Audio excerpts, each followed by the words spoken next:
Molt bé. Bon dia a tots i a totes. Iniciem la sessió amb el Parlament de Carmen Amoraga, directora general de Patrimoni, de Cultura i Patrimoni. Bon dia i moltes gràcies, Carmen. Bon dia, moltes gràcies, Irene, i demano disculpes per el retard, però és que hem tingut problemes tècnics. Sí. Buen día, buenos días y bienvenidos a este encuentro de archiveros que por las circunstancias que todos conocemos se tiene que celebrar de esta forma tan particular, pero que se celebra, que és lo importante. Moltes gràcies, Irene, per convidar-me a celebrar el Dia dels Arxius, que és avui, 9 de juny, amb aquesta jornada que porta per títol Los archivos y la ciudadanía, experiencias del archivo en el confinamiento. He de dir que em sembla una reflexió no només bona, sinó necessària, perquè tenim que analitzar el que ens ha passat, com ho hem gestionat i com estem eixint d'aquesta crisi, ¿no? La Dirección General de Cultura y Patrimonio se suma a este encuentro organizado por la Asociación de Archivers y Gestors de Documentación, ya que no hemos podido celebrar el que todos los años convocamos para tratar un tema archivístico monográfico en el Día de los Archivos, ¿no? Como ya hemos dicho, por esta terrible pandemia que estamos sufriendo todo el mundo, ¿no? Pero nosotros somos conscientes de que parte del encanto de esta jornada y de cualquier jornada, ¿no? Profesional es el contacto presencial y personal, siempre plagado de esos abrazos que son tan necesarios y que ahora están prohibidos, ¿no? Pero bueno, es necesario que real o virtualmente estemos juntos todos los que trabajamos por y para los archivos, y por el momento, bueno, ya nos abrazaremos mucho, un poquito más adelante. Pero bueno, a mí la verdad es que me gusta mucho poder estar en esta inauguración de esta jornada que visibiliza el papel fundamental de los archiveros y las archiveras y los archivos en nuestra sociedad y el trabajo que se desarrolla al fin y al cabo para toda la ciudadanía, porque los archivos son la memoria de todos nosotros y nosotras, ¿no? Los archiveros en esta época de confinamiento, aunque los archivos estuvieran con las puertas cerradas por el COVID, no han parado, como vosotros y vosotras bien sabéis, ¿no? Teletrabajando, desarrollando actividades de difusión, actividades en las redes sociales y atendiendo a las consultas telemáticas. Aquesta jornada vol explicar-nos precisament això, les experiències, activitats i campanyes dels arxius durant el confinament. D'això ens parlarà en Joan Soler, president de l'Associació d'Arxivers Gestors de Documents de Catalunya, la directora de l'Arxiu de la Diputació d'Alacant, María Ángeles Martínez, y el de archiveres municipals d'Ibi, Alcora y Manises. Los archivos son testimonios de la sociedad y por ello no se puede desvincular de la situación actual. Los archivos y las bibliotecas, como servicios públicos y gratuitos que son, siempre están en la primera línea de atención al ciudadano para cubrir las necesidades culturales básicas y no han tenido más remedio que adaptarse a los protocolos y fases que nos vienen a continuación, ¿no? Y en el confinamiento, igual que el resto de la ciudadanía a la que sirven, ¿no?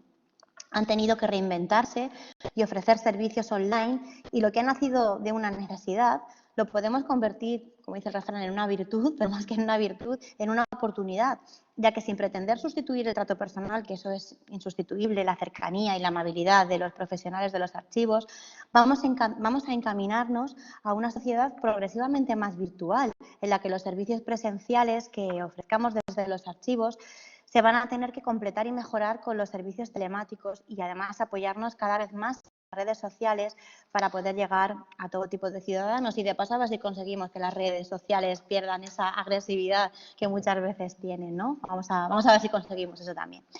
Per davant tenim un camí que explorar.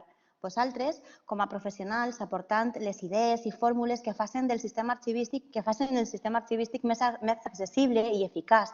Nosaltres, com a administració, donant el suport necessari als vostres projectes per aconseguir una millor atenció al ciutadà. No tinc cap dubte que amb la col·laboració i junts, com sempre, cada pas que donem ens portarà molt més lluny, no? Espero que aquestes jornades que avui inaugurem siguin profitoses. Moltes gràcies per la feina que haveu fet durant aquest confinament, abans i després, i per favor, cuideu-vos moltíssim a vosaltres i a les vostres persones volgudes. Salut per a totes i a totes. I tots, moltes gràcies.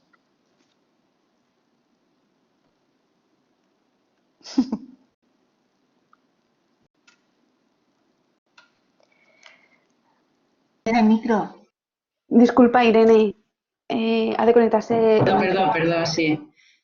Que ens dic jo que ens falten els aplaudiments virtuals, igual que les abraçades, personals.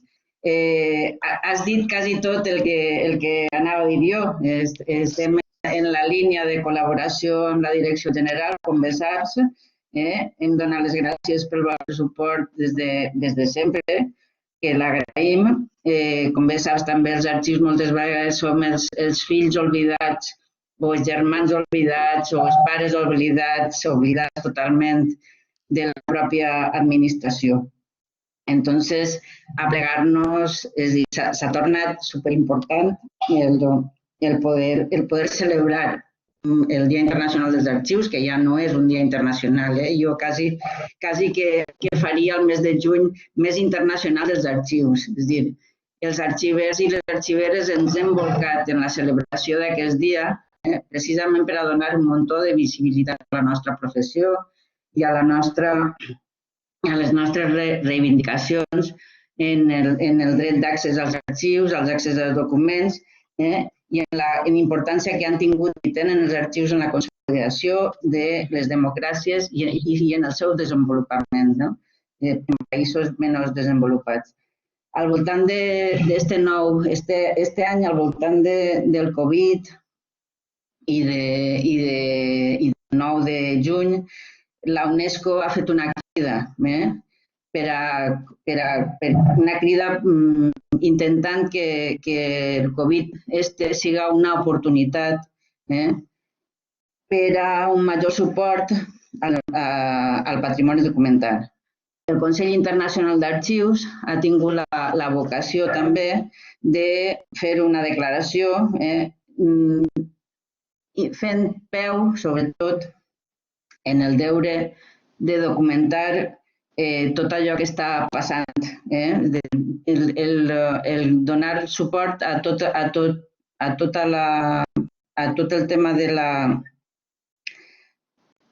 dels procediments i els processos i la presa de decisió que han fet els nostres governs al respecte de l'etiqueta. No vull allargar-me més perquè Carmen ha fet ja la presentació dels nostres ponents i de qui va insistir. Pense que és molt important que els arxivers valencians estiguem